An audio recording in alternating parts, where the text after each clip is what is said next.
Kalau ada orang mendapatkan ilmu, tetapi hatinya kotor, ilmu akan dijadikan pembenar atas semua sikap buruknya. Hati yang sakit itu adalah sebuah hati yang ketika dia mengkonsumsi, tetapi dia tidak mampu merasakan kenikmatan dan tidak mampu merasakan kelezatan di dalam setiap dia beribadah kepada Allah Subhanahu wa Ta'ala.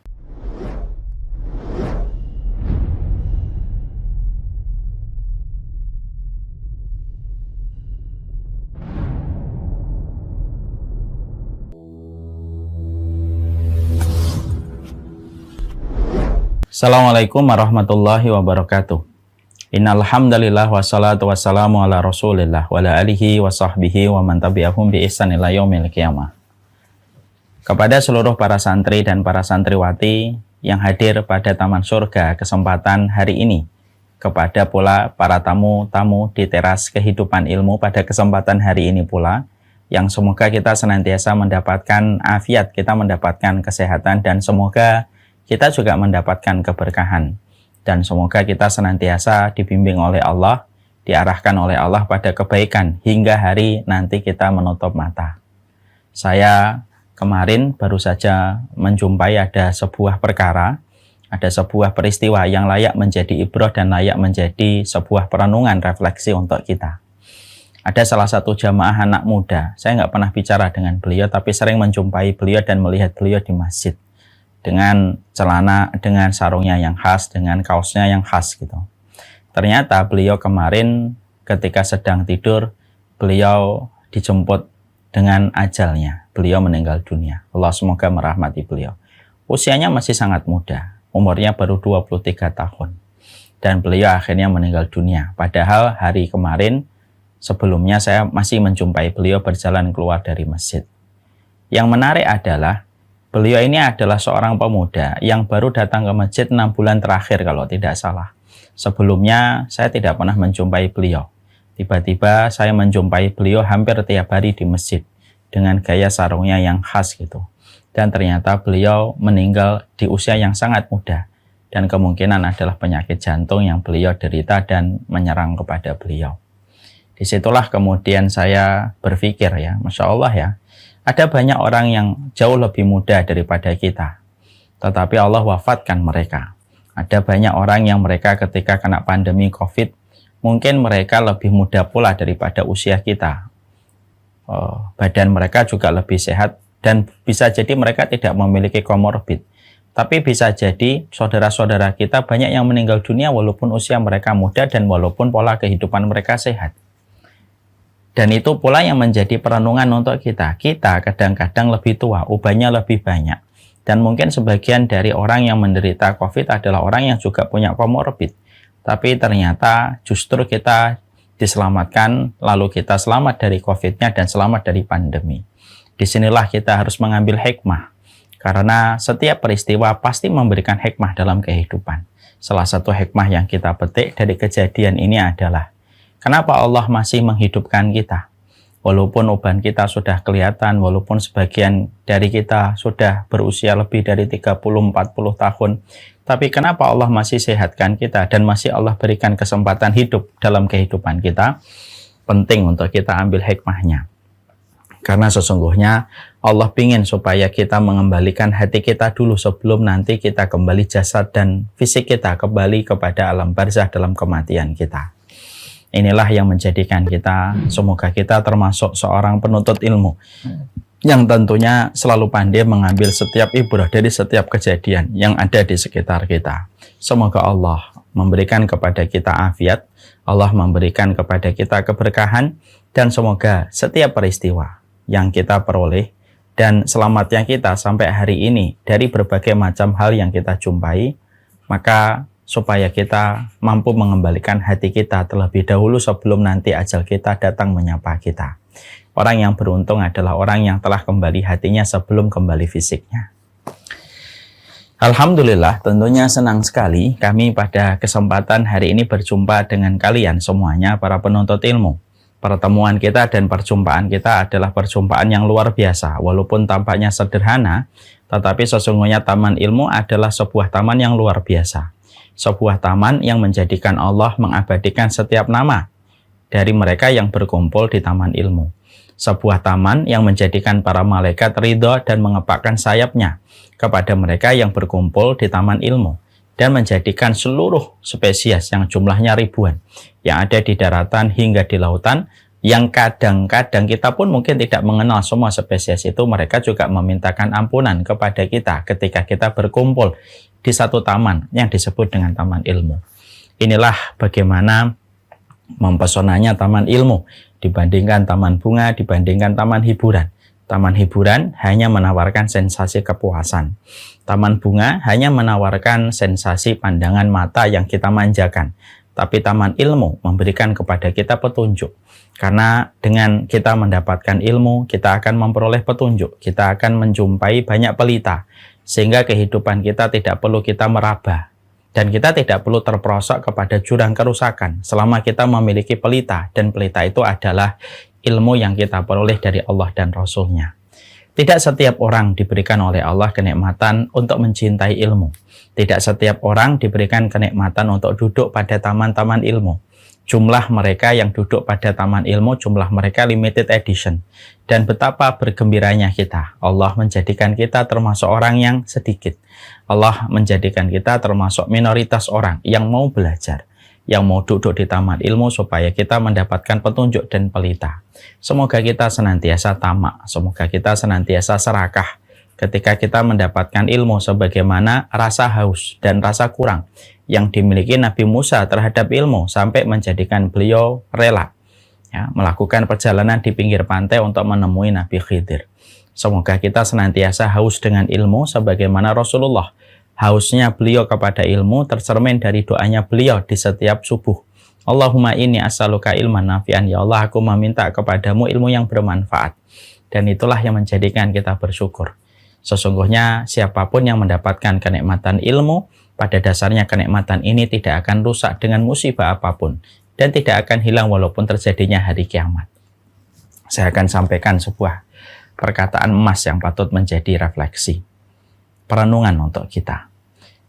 Syekh Utsaimin itu berkata, ucapan satu kali tasbihmu itu lebih baik daripada dunia dan seisinya.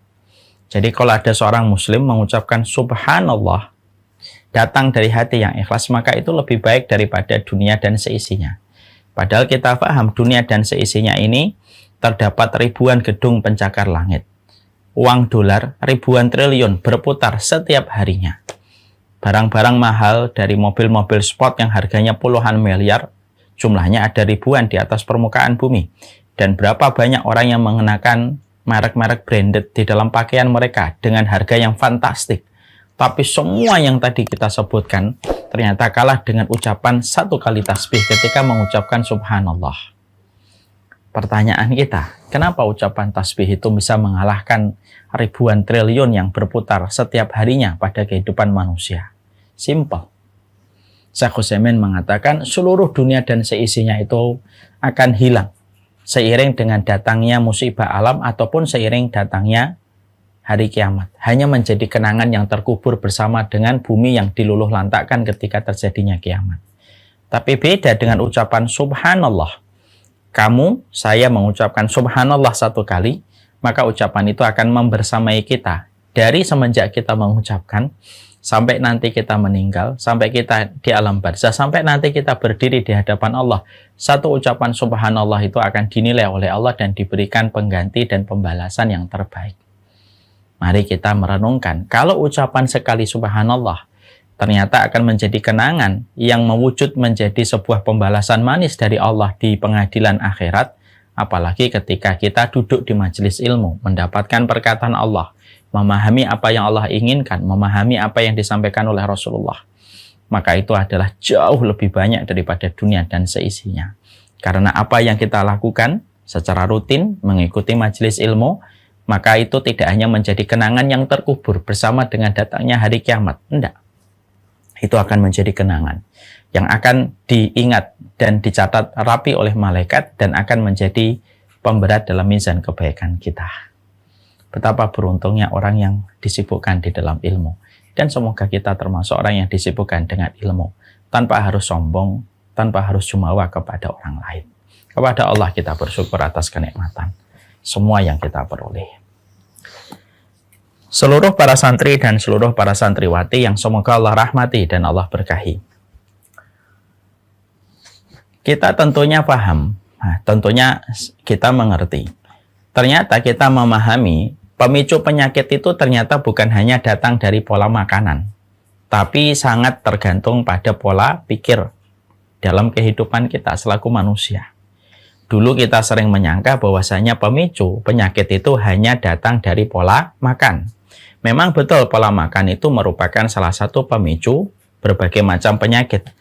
Tapi sesungguhnya pola makan itu jauh lebih rendah daripada pola pikir yang menjadi pemicu penyakit-penyakit berat dan serius dalam kehidupan kesehatan kita. Karena ternyata kalau kita berpikir negatif, kalau kita suka dendam, kalau suka kita berprasangka yang buruk, itu ternyata semua yang terjadi pada hati ketika melakukan itu, maka akan mengalir kepada darah dan yang akan terkena dampaknya adalah tubuh kita ketika kita melakukan berbagai macam pola pikir yang negatif. Itulah kata para dokter hari ini ketika mereka kembali memberikan sebuah riset. Ternyata pola pikir itu justru merupakan pemicu penyakit yang paling banyak. Jantung biasanya ada kaitannya dengan dendam. Penyakit lambung biasanya ada kaitannya dengan prasangka yang buruk kalau tidak salah. Dan itu ternyata betul-betul terbukti secara medis. Saya ketika mendengarkan penjelasan ini, Masya Allah ya, akhirnya saya teringat kepada sebuah hadis Nabi. Hadis ini adalah hadis yang terkenal sekali dan mungkin sebagian dari antum menghafalkan artinya. Hadis ini berkata, ala inna fil jasadi mudghotun. Sesungguhnya di dalam tubuh kita ini ada segumpal darah. Fa in saluhatil a'malu kullaha. Fa in fasadatil a'malu kullaha. Maka kemudian Rasulullah mengatakan, segumpal darah ini kalau baik, maka seluruh hal yang lainnya akan menjadi baik. Kalau segumpal darah ini buruk, maka yang lainnya pun akan menjadi buruk. Maka Nabi mengatakan, ala wahiyya al-qalbu, segumpal darah itu adalah daging, yaitu adalah hati manusia. Masya Allah ya. Kalau kita membaca hadis ini dengan penjelasan medis yang tadi saya sebutkan, akhirnya kita menangkap korelasi. Jadi yang disebutkan Nabi, kalau hati kita itu baik, hati kita itu bersih, maka yang akan baik itu bukan hanya ibadahnya, tapi kesehatan tubuh kita pun akan terjaga ketika hati kita bersih. Orang yang tidak punya dendam, orang yang tidak punya prasangka yang buruk, orang yang tidak berpikir negatif, orang yang tidak suka mencelah ketetapan takdir, orang yang ringan di dalam menjalani kehidupan, itu pada dasarnya adalah orang yang sangat minim kemungkinan dia terkena penyakit, kecuali memang ditakdirkan oleh Allah bagian dari ujian. Jadi Masya Allah, ini berkaitan erat di dalam kehidupan kita. Dan itulah yang menjadikan kita semakin paham. Berarti memahami materi tazkiyatun nafas, bagaimana membersihkan hati kita, itu merupakan bagian dari upaya menjaga kesehatan kita.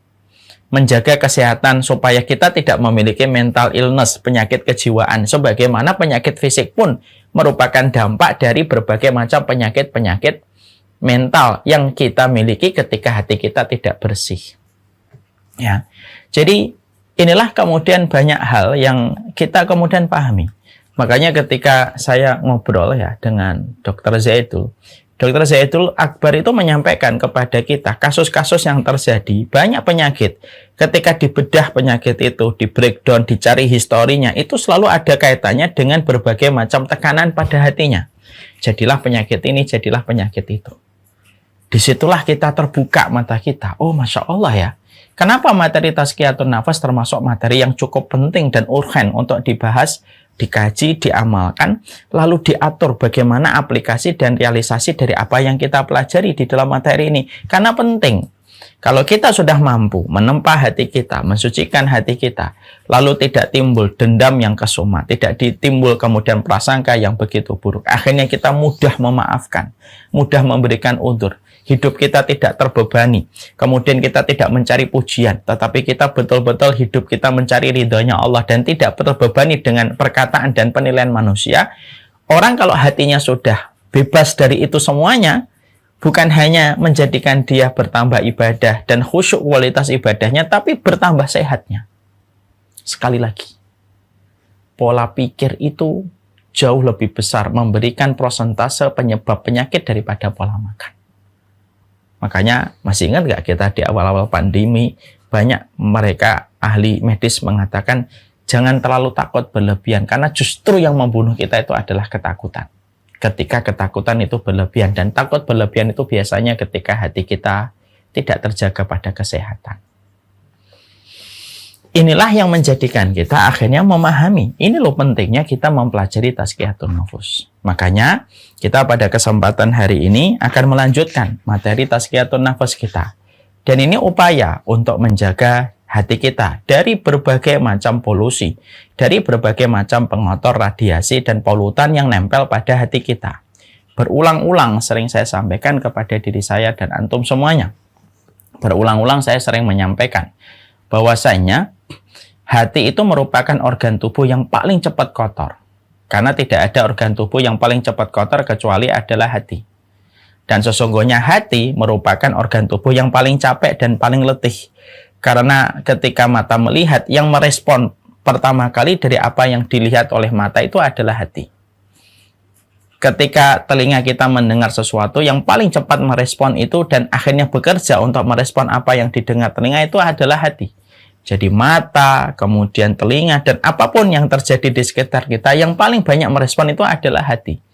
Makanya hati itu merupakan organ tubuh yang paling cepat lelah.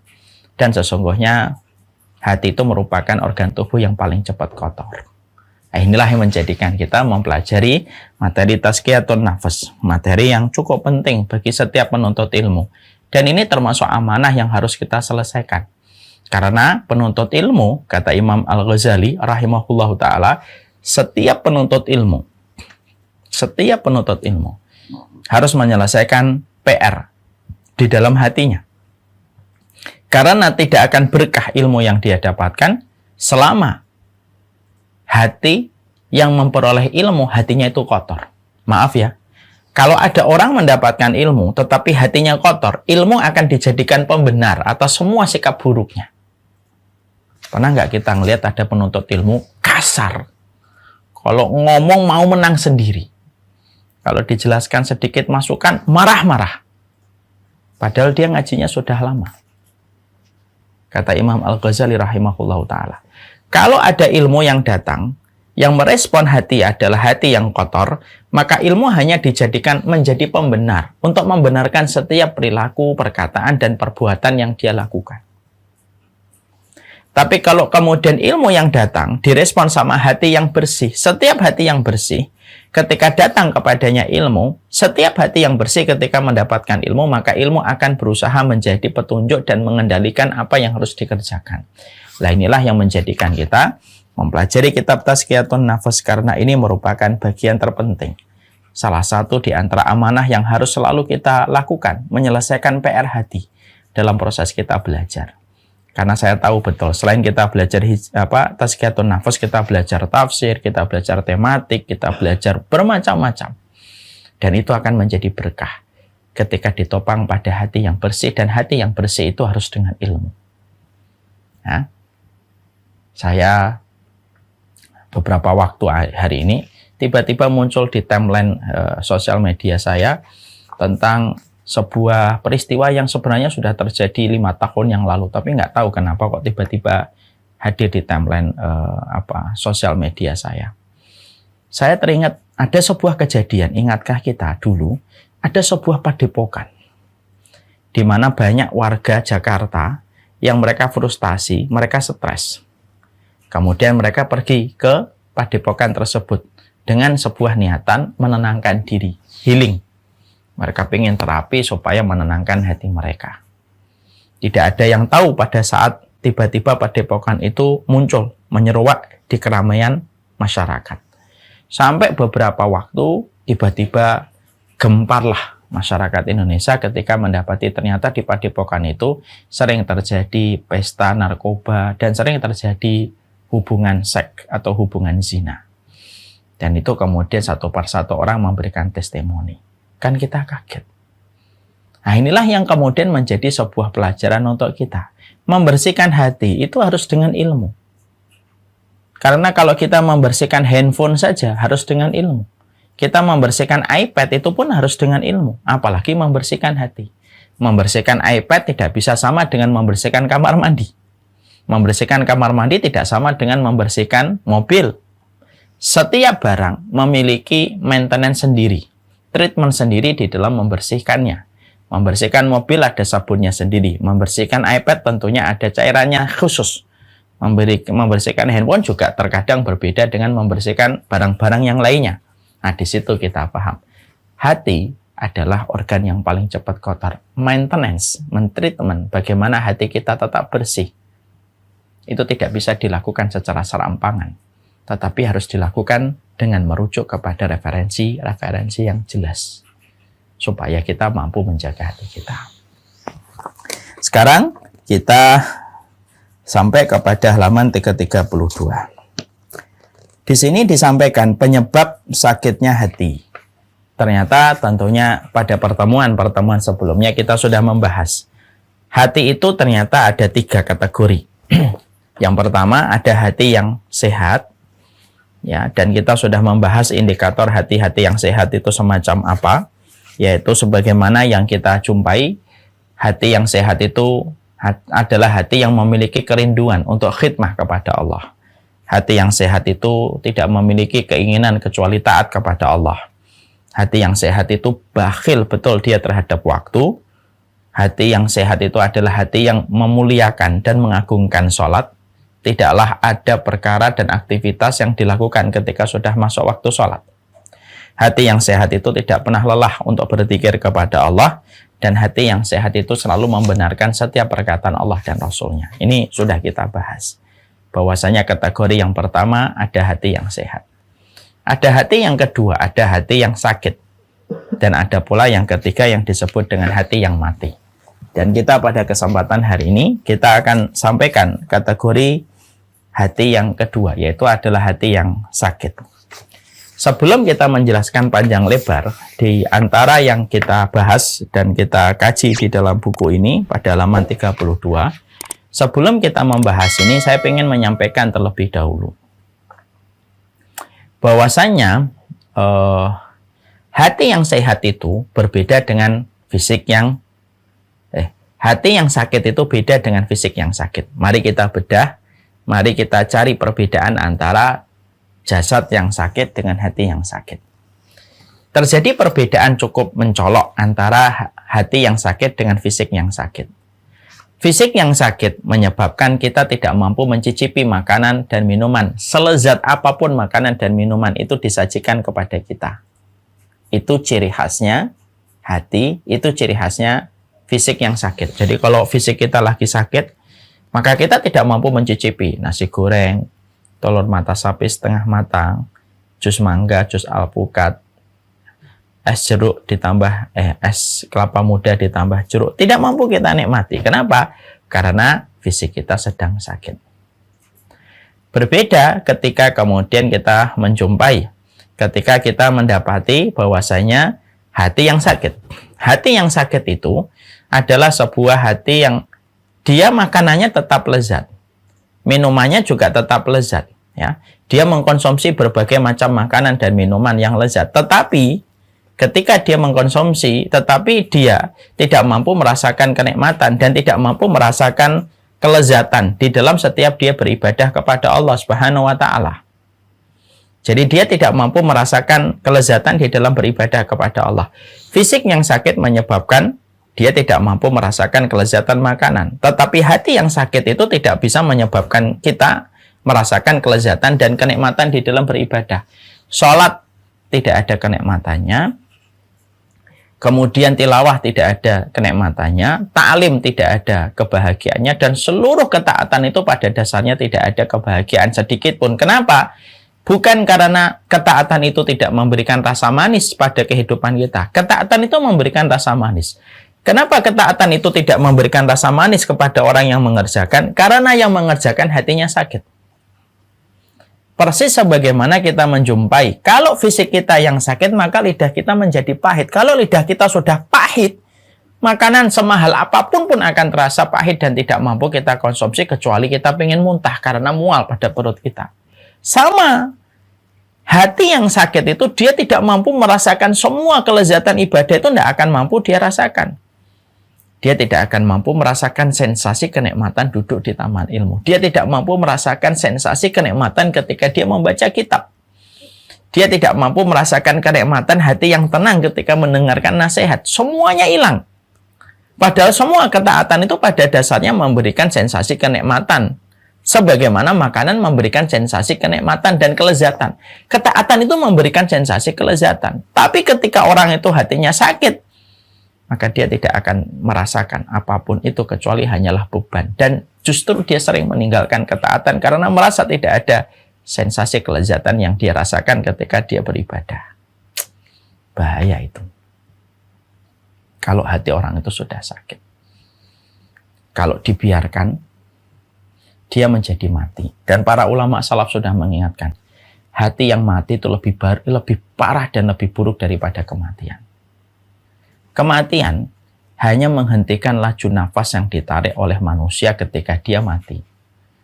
Tapi kalau hati mati, maka seluruh aktivitas kebaikan sudah tidak lagi berjalan ketika orang itu hatinya mati. Walaupun kematian belum menyapa dirinya pada fisik dan jasadnya.